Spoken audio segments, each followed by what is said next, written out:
ज्यादा नहीं, 500 वर्षीय होंगे। श्री महाप्रभु चैतन्य देव को प्रकट हुए 500 वर्षीय, कुछ थोड़ा ऊपर। प्रत्यक्ष देखा महापुरुषों ने, उन्होंने लिखा है उनका चरित्र, श्री हरिदास जी का।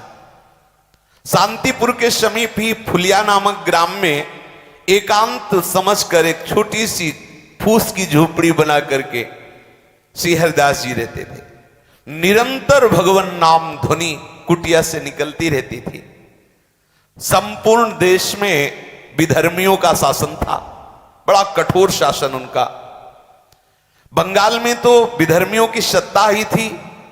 वो अपने धर्म पर अत्यधिक जोर देते थे कि हिंदू धर्म के अधिक से अधिक लोग इस धर्म को स्वीकार करें। कोई चू नहीं बोल सकता था उनके फरमान के आगे, ऐसा कठिन शासन। स्थान स्थान पर उनके धर्म का प्रचार हो रहा था। उनके धर्म प्रचार में जरा भी कोई विघ्न अगर उपस्थित कर दे तो बादशाह से उससे सीधे मृत्युदंड, ऐसा भयंकर से भयंकर पीड़ायुक्त दंड दिया जाता था।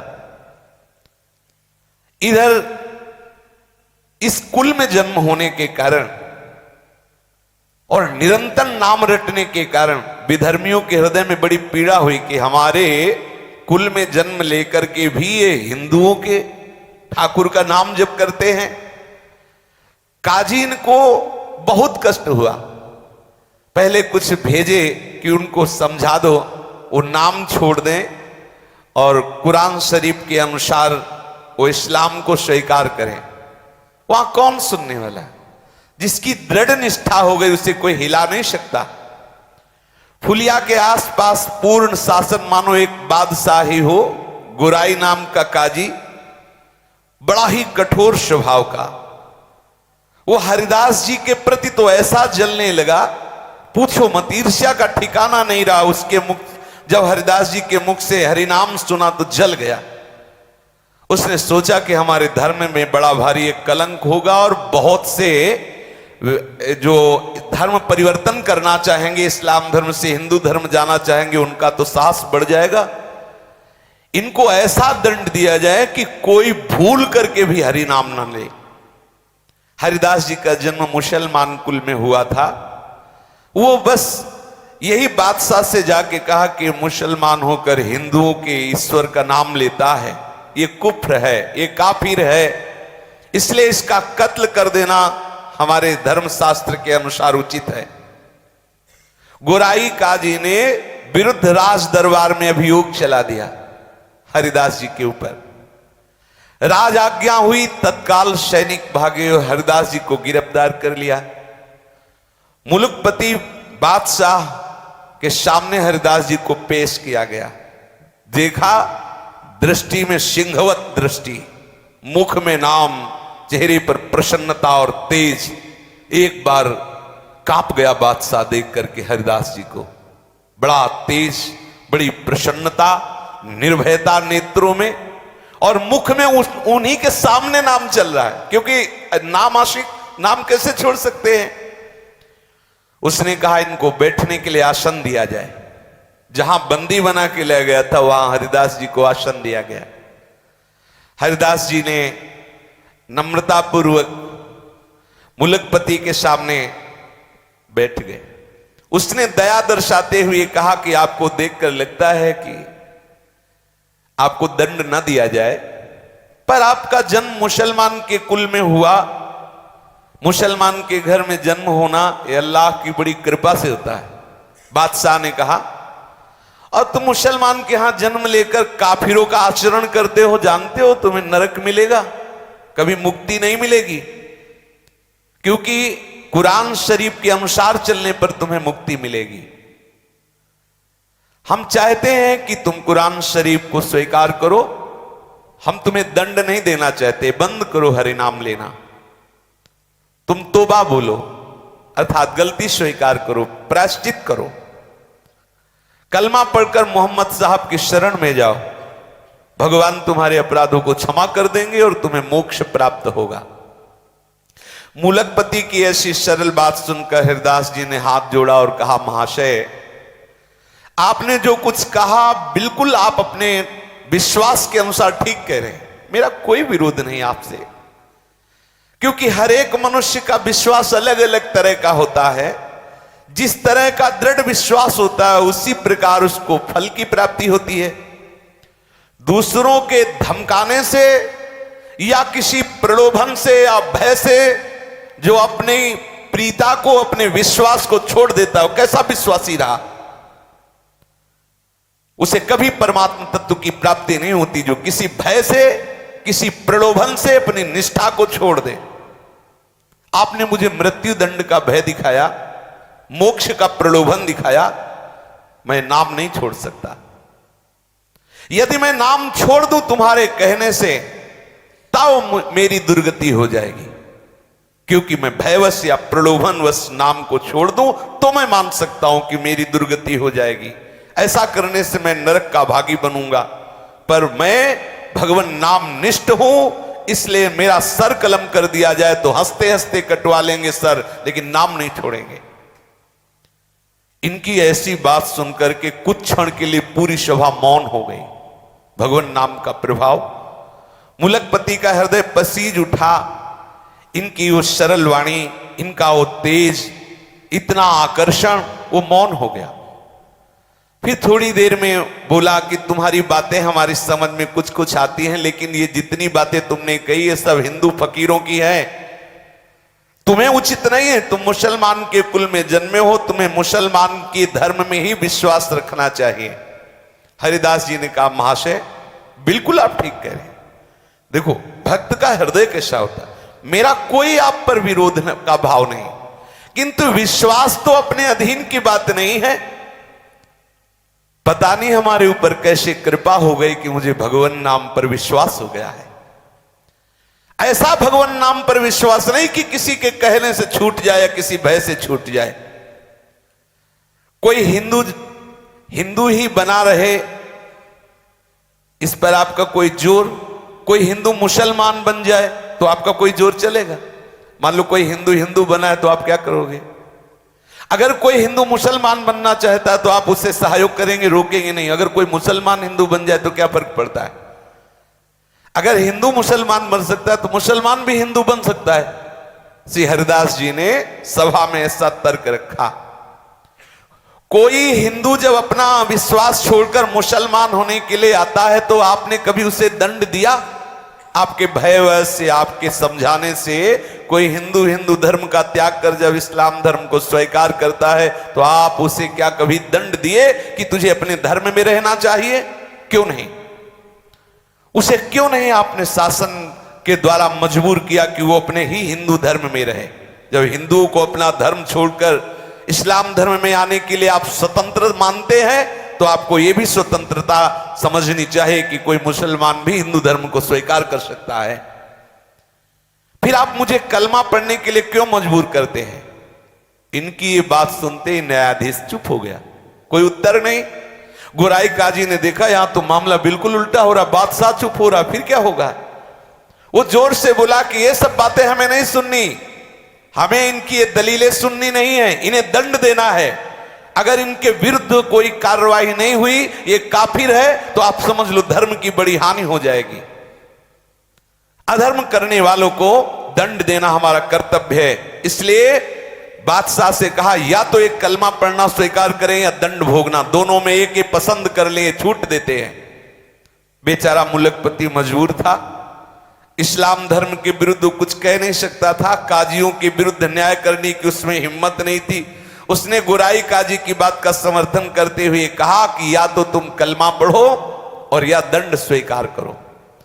हरिदास जी ने निर्भीक स्वर में कहा, महाशय मुझे जो कहना था मैंने एक बार कह दिया, भारी से भारी दंड भी हंसते हुए स्वीकार करूंगा, लेकिन हरि नाम नहीं छोड़ूंगा। कितनी बड़ी बात! यहां एकांत में बोल लेना अलग बात है, जब सामने दंड दाता विराजमान है, शासनकर्ता विराजमान है, और उस सभा में ऐसा बोलना बहुत बड़ी हिम्मत की बात है।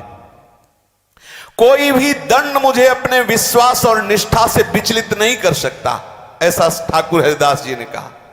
आप दंड की बात कहते हो, मैं भरी सभा में कहता हूं कि तलवार से मेरे अंग के टुकड़े टुकड़े कर दिए जाएं तो भी मेरे मुख से हरिनाम निकलेगा और कुछ नहीं। जब तक शरीर में श्वास लेने की ताकत रहेगी तब तक हरिनाम बोलूंगा, चाहे मेरे शरीर के टुकड़े कर दो इस सभा में, हरिनाम को छोड़ नहीं सकता। अब आपको जो भावे वो सो करो। हरिदास जी के ऐसे निर्भीक उत्तर को सुनकर मुलकपति किंकर तब्य विमूढ़ हो गया। वो कुछ सोच नहीं पा रहा था हरिदास जी को क्या दंड दें। उसने गुराई काजी की तरफ देखा।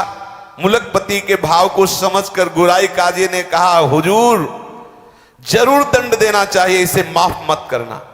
यदि इसे दंड नहीं दिया गया तो मनमानी बहुत लोग करने लगेंगे और इस्लाम धर्म के अस्तित्व का ही भाव संकट में पड़ जाएगा। बादशाह ने कहा, मुझे तो नहीं सूझता कि इन्हें क्या दंड दें, तुम ही निश्चय करो इन्हें क्या दंड दिया जाए। गुराई काजी ने जोर देते हुए कहा, हुजूर ये पहला मामला है, इसे ऐसा दंड देना चाहिए कि समस्त हिंदुओं के कान खड़े हो जाएं। कोई भी हिंदू हमारे इस्लाम धर्म के विरुद्ध आचरण न करे और जो इस्लाम धर्म अर्थात मुसलमान जन है वो भयभीत हो जाए कि कभी हिंदू धर्म को स्वीकार न करें। ऐसा कड़ा दंड दिया जाए, किसी की हिम्मत न पड़े। वैसे तो इसे प्राण दंड ही देना चाहिए, पर सीधे साधे प्राण दंड दे देना ये इसके पापों का प्रायश्चित नहीं होगा।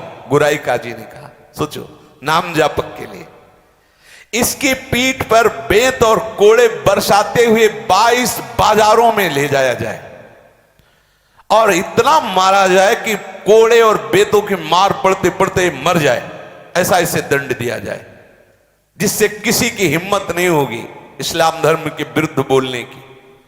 बादशाह ने विवश होकर आज्ञा पाश कर दी। जल्लादों को हुक्म हो गया, कोड़े और बेतों की वर्षा करते हुए 22 बाजारों में हरिदास जी को जान से मार दिया जाए। बांध लिया गया हरिदास जी को, पीठ पर वहीं सामने ही बेत और कोड़े बरसना शुरू हुए। सोचो अब उनके सुकुमार शरीर पर जे भी कोड़ों की आघात जोर से जल्लाद लोग मारते, कोड़ा तो वैसे ही खाल वो कोड़े में लगी हुई चली जाती। घाव हो, उन घावों पर बेत ऊपर से बरसते, कोड़े बरसते।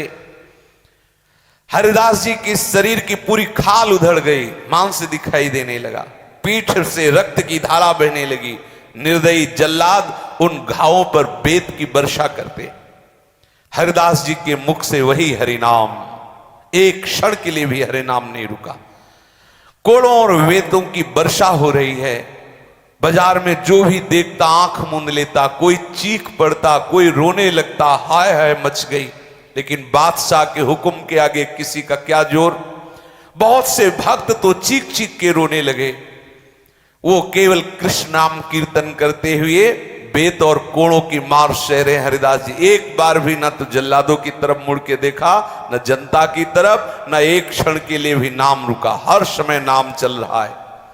22 बाजारों में घुमाया गया, शरीर रक्त से लथपथ है, हरिदास जी के प्राण नहीं निकल रहे। जल्लादों ने आश्चर्य प्रकट किया कि ऐसा कठोर आदमी तो आज तक हमने नहीं देखा। हम लोगों के 10-20 बेत कोड़े पड़ते ही कितने मूर्छित हो गए देखा है, लेकिन 22 बाजारों में कितने असंख्यों बेत और कोड़े पड़ गए, इसके होश जीव कितने बने हुए। ये मरेगा भी कि नहीं? अगर नहीं मरेगा तो बादशाह मुझे मार डालेगा। इसलिए वो जल्लाद कांप रहे कि मरेगा कैसे। हमें लगता है जो नाम उच्चारण कर रहा है इसी का प्रभाव है। भारी दुख में भी ना तो इसके मुंह पे कोई शिकन है, ना कोई वेदना है। अब हम लोग क्या करें? दयालु हृदय महात्मा हरिदास जी ने कहा, हरि बोल, हरि बोल, तू भी हरि बोल। बोले अब भी वो बोलता है हरि बोल, हरि बोल, ऐसे कह के फिर हरिदास जी आनंद मगन हो रहे। ये भी हरि बोल रहे, इनका भी कल्याण हो जाएगा, इसलिए आनंद हो रहा है। ऐसे जल्लादों के मुख से हरि नाम निकला, इनका भी कल्याण हो जाएगा। हाथ जोड़कर अश्रु प्रवाह करते हुए हरिदास जी हरि से प्रार्थना करते हैं, काजी, बादशाह और पीटने वाले इन सब का मंगल हो। हे प्रभु, कभी इनको कोई कष्ट ना हो।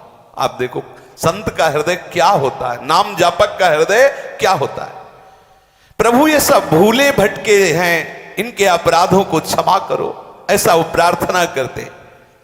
इतने में ही हरिदास जी की अचेत अवस्था आ गई, मूर्छित हो गए, भूमि में पड़ गए। सेवकों ने देखा कि उनके प्राण संचलित नहीं हो रहे। उनको ऐसा भास हुआ मानो हरिदास जी के प्राण निकल गए। गुराई काजी को सूचना दी गई, मुलुकपति को सूचना दी गई कि हरिदास जी के प्राण निकल गए। तो उन्होंने कहा ये काफिर है, इसको अगर जमीन में गाड़ दिया जाएगा तो स्वर्ग मिलेगा, इसलिए इसको काफिर को गंगा में फेंक दो, क्योंकि इस्लाम धर्म के अनुसार यदि जमीन में गाड़ा जाएगा तो इसे स्वर्ग मिलेगा। बोले इसको गंगा में फेंक दो। गोराई काजी ने कहा कब्र में गड़वा देने से मुसलमानी धर्म के अनुसार स्वर्ग की प्राप्ति होती है, इसने मुसलमानी धर्म छोड़ दिया है, इसलिए इसे गंगा में फेंक दो। जल्लादों ने बादशाह की आज्ञा से हरिदास जी के शरीर को गंगा में फेंक दिया। गंगा माता का सुखद स्पर्श होते ही, शीतल जल स्पर्श होते ही हरिदास जी को चेतना आ गई, जागृत हो गई चेतना। धीरे धीरे गंगा के प्रवाह से वो फुलिया के समीप घाट पर आके लग गए। अब दर्शनार्थियों की भीड़ एकत्रित हो गई, क्योंकि सबको पता था, वो तो 22 बाजारों में जब मारा तो सबको पता था, अरे सबने देखा हरिदास जी जीवित है। चारों ओर प्रसन्नता का समाचार फैल गया। लोग ठाकुर हरिदास जी के दर्शन के लिए बड़ी उत्सुकता से आने लगे। जो भी सुनता हो सब भागते हुए दूर दूर से लोग आने लगे। बादशाह और गुराई काजी के पास सूचना पहुंची कि हरिदास जी तो जिंदा है, गंगा में फेंक दिए गए थे और परीक्षण के साथ फेंके गए थे, ऐसे थोड़ी देखा गया था कि प्राण संचलित नहीं हो रहे। घबरा गया बादशाह कि कोई साधारण नहीं, 22 बाजारों में बराबर अनवरत असंख्यों बेत और कोड़े मारे गए, खाल शरीर में नहीं, फिर भी प्राण। हृदय से घबरा करके, आखिरकार कोई सत्ता है, हृदय से घबरा गया और बादशाह स्वयं काजी के सहित आया दर्शन करने हरिदास जी के। फुलिया में जहां हरिदास जी रुके हुए थे, बादशाह ने आया, आकर के नम्रता पूर्वक हाथ जोड़ा, सर झुकाया और कहा आप मुझे क्षमा करें, मैं दंड देने के लिए मजबूर था, इसलिए दंड दिया, मैं आपके प्रभाव को नहीं जानता था, मेरे अपराध को क्षमा कर दो। और आज से मैं ये पास करता हूं कि आप खूब हरिनाम जप करो, कोई नहीं बोलेगा। ऐसा बादशाह ने सर, देखो भगवान का सब लीला विलास है।